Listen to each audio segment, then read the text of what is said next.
উনি কি বলেছেন অবশ্যই ওনার কথাগুলো শুনে যাবেন, আর ভিডিওটা ভালো লাগলে বেশি বেশি করে শেয়ার করবেন। আগে ওনার কথাগুলো শুনেন।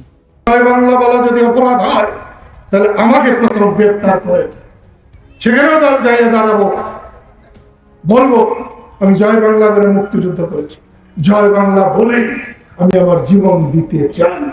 আমার নেতা বঙ্গবন্ধু শেখ মুজিব, আমি একজন মুক্তিযোদ্ধা।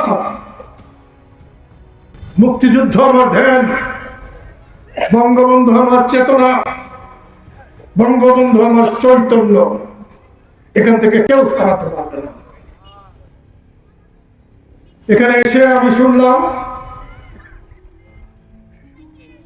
অনেকে ইলেকশন নিয়ে ব্যস্ত হয়ে পড়েছে। তোমরা কি বলো, আমার ইলেকশন করা উচিত?